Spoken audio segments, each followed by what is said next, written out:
Welcome to Rise Untold, where the stories behind the spotlight come alive. Sometimes, the battles you fight aren't on a stage. They're behind closed doors, in whispered conversations, in moments when your voice shakes, but you refuse to be silent.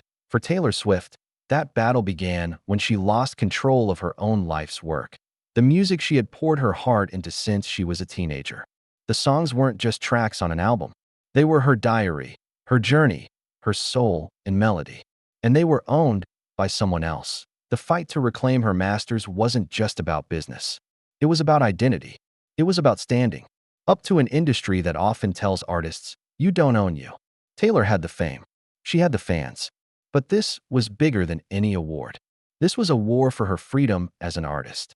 And when she decided to buy back her masters, the price, in dollars and in emotional weight, was staggering. Behind her in that fight were not managers or lawyers alone, but family.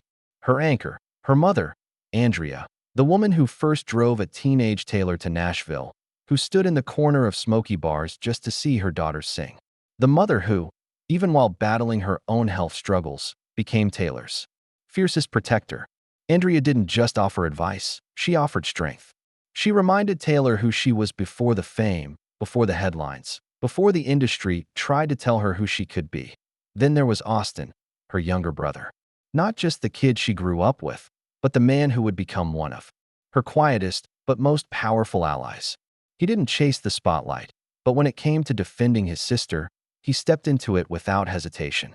Austin was the one who, when Taylor doubted herself, reminded her she had already built an empire once, and she could build it again, this time on her own terms. And so, while the media painted Taylor as the lone warrior in a glittering suit of armor, the truth was she was never alone. In those tense boardroom meetings, in those late-night calls with her team, in those moments when the weight felt too heavy, she knew her family was right there. Andrea's voice in her ear, Austin's quiet confidence beside her. The day the deal went through, Taylor didn't just win back songs. She won back a piece of herself.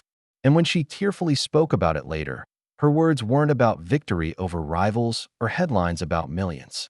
They were about gratitude, about the people who saw her before the world did, and stood by her when the world tried to take her apart. Because sometimes, the most powerful thing you can have in a fight is not money or fame or even power. It's love. That Taylor's masters are hers now. But more than that, her story is hers. And when she sings those songs today, they aren't just about heartbreaks or dreams. They're about resilience, about family, about the truth that even in the brightest spotlight, you rise because of the hands that held you in the dark. The world often sees the glitter, the red carpets, the screaming fans. But the real victories, the ones that define a life, rarely happen in the public eye.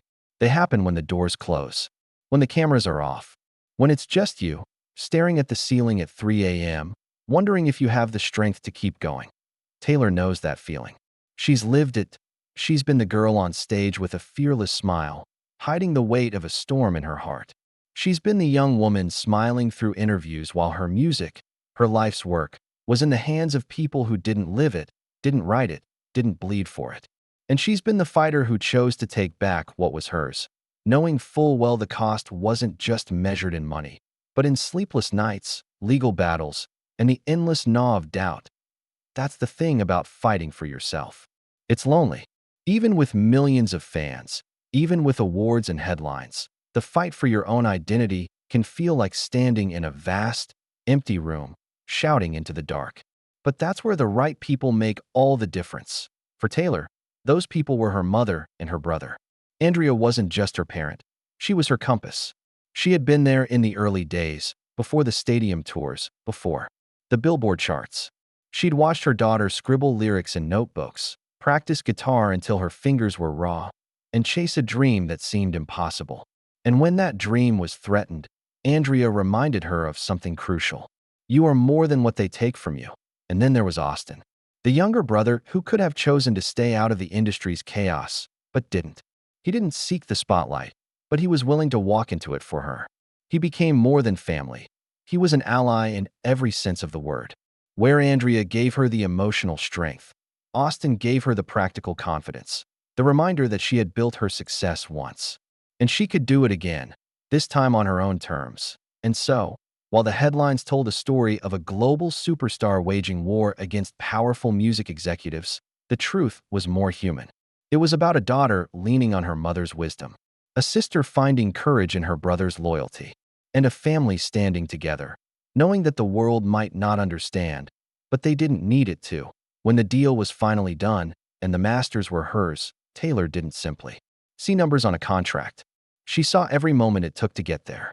The small-town girl playing guitar in her bedroom, the teenager who moved to Nashville with nothing but ambition, the young woman who was told to smile and play along, the artist who was underestimated, dismissed, and yet refused to disappear. And in that victory, she didn't stand alone on a pedestal. She stood with her family, their hands wrapped around hers, the same way they always had. Now, when she sings those songs, Love Story, All Too Well, Shake It Off, and all the others, they carry a different weight. They aren't just tracks on a playlist. They're proof. Proof that ownership matters. Proof that artists are more than commodities. Proof that family can be your most powerful weapon in a world that sometimes wants to strip you bare. But this story isn't just about Taylor Swift, it's about anyone who's ever had something taken from them. Their work, their dignity, their voice, and wondered if they could ever get it back. It's about those moments when you think the fight is too big, the mountain too steep, the odds too high. And here's the truth Taylor's journey shows us. You can lose a battle and still win the war.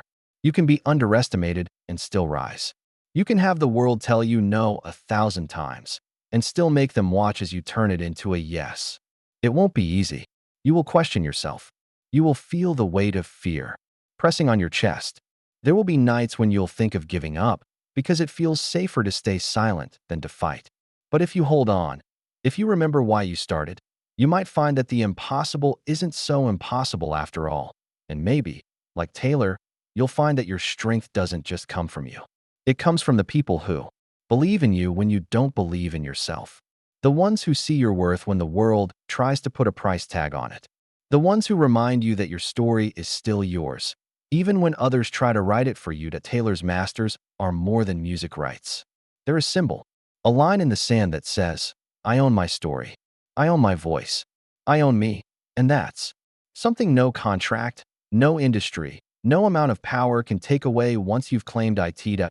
So if you're listening to this wondering if your fight is worth it, remember hers. Remember that you don't need to be a superstar to fight for your truth. You don't need millions of fans to reclaim what's yours.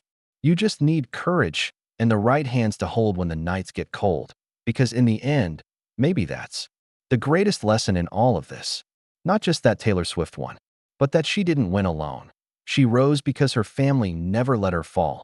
She fought because they reminded her she was worth fighting for. And now, every time she walks on stage, every lyric she sings is not just hers, it's theirs too. That if she could fight for her voice and win, maybe you can fight for yours too.